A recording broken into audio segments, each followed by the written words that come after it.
Hey everyone, welcome back to Learner's World. Today's video is another Did You Know video. This is going to be over a handful of actors and actresses, so without further ado, let's get started.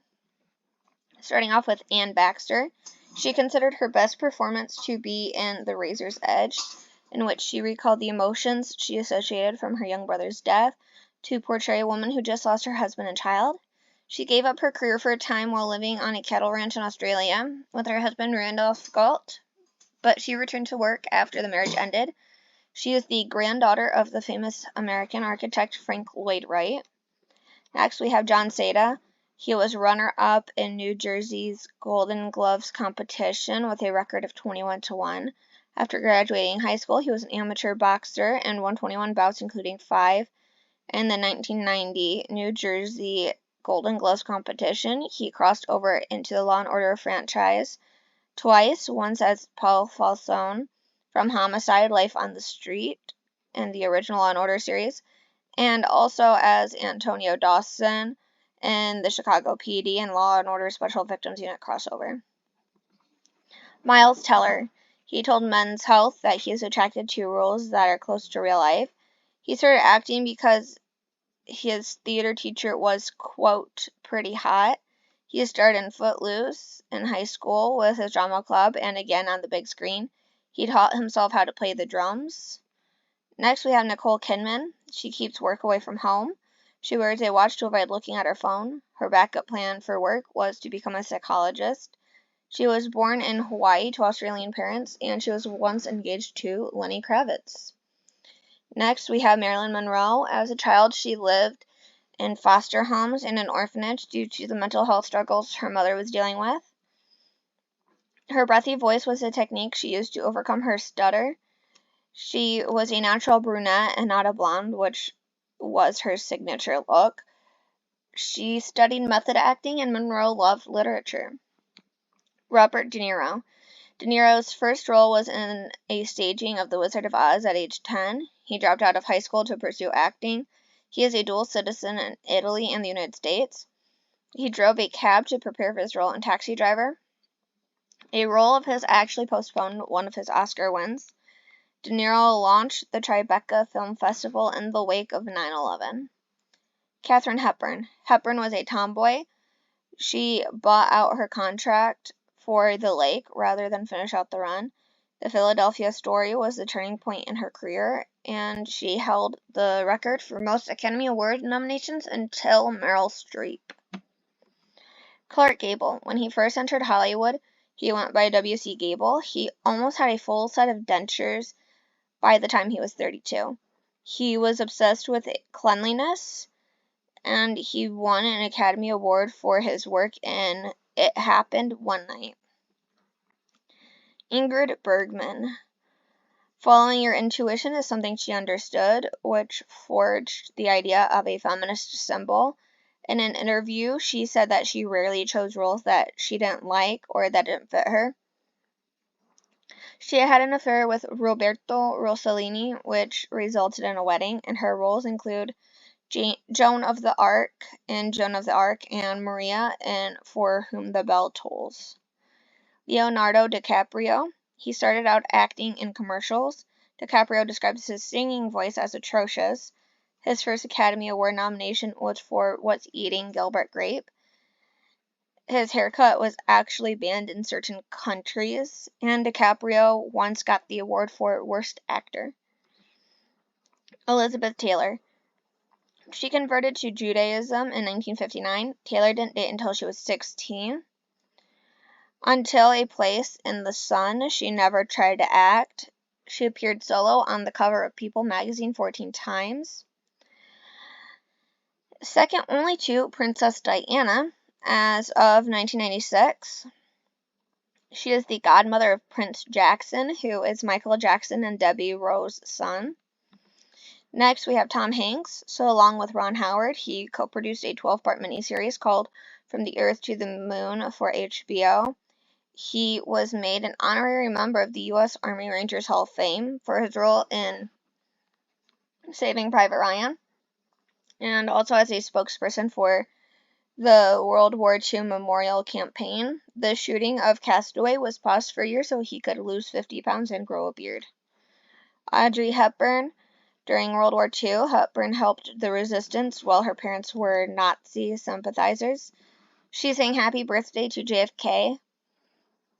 The year after Marilyn Monroe, Hepburn was an EGOT, or someone who received an Emmy, Grammy, Oscar, and Tony Award. Walt Disney prevented her from starring in a live-action film for Peter Pan when the studio claimed it had exclusive cinematic rights to Peter Pan, and a hybrid breed of tulips was named after Hepburn. Cary Grant. At the age of 58, he was offered the role of James Bond in Dr. No. He actually turned down the role because he felt he was too old for the part. When he was young, he was an acrobat. Grant was a big Elvis fan. He left home to join the circus. So, for the circus, other than being an acrobat, he was also a stilt walker, juggler, and mime.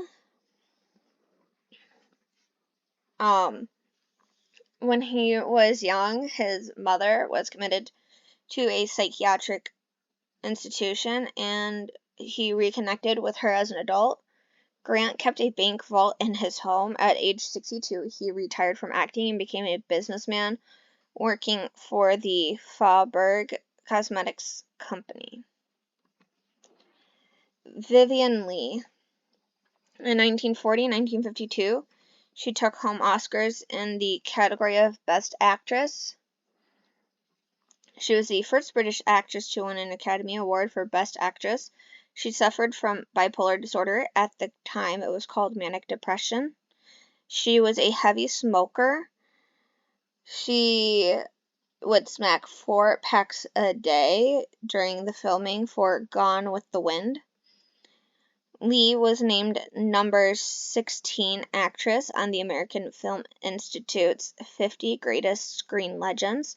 She took her husband's first name, Lee, as her last name when she began acting. Morgan Freeman. Shawshank was the first film Freeman narrated.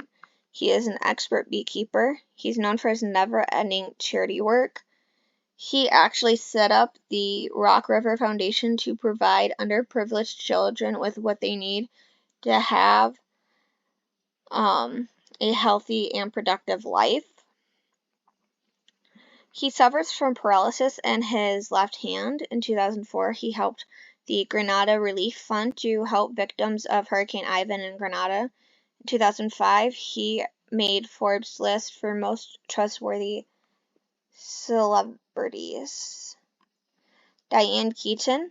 So Dorothy Hall was her mentor. She was part of the original Broadway cast for the musical Hair. When starting out as an actress, she briefly used her sister's name, Dory Hall, and she has a case of adult onset asthma. Steve McQueen. His childhood was marked by poverty, an absent father, and an abusive stepfather. McQueen was a pallbearer at the funeral of Bruce Lee. He did a 2-hour exercise regimen daily, including weightlifting and at one point running 5 miles a day. He designed a motorsports bucket seat. Spring Byington. She is an actress known for roles in Laramie, Little Women, and Dragonwyck. In August 1955, she began flying lessons in Glendale, California, though she had to stop due to insurance reasons. Following her death in 1971, her body was donated for medical research.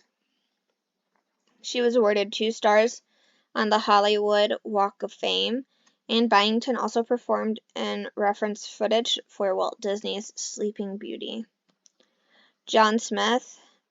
He is known for roles in Laramie, Cimarron City, Tomahawk Trail, and The Crooked Circle. He was born Robert Van Orden, but changed his name to John Smith in order to be the only one in the business. Before becoming an actor, he worked at MGM as a mailboy and soon advanced to be the head of the mailroom. And Julia Roberts, though she was raised a Baptist, she is a practicing Hindu now. She won't touch Botox. Roberts is the first actress to reach the $20 million mark for a single film. She owns her own production company known as Red Om Films, and she is well known for her charity, which includes her volunteer work for UNICEF and Red Cross, among others. Her charity work also covers advocating for causes such as human rights and education. Anthony Hopkins. Hopkins was diagnosed with Asperger's syndrome, now known as autism spectrum disorder level 1.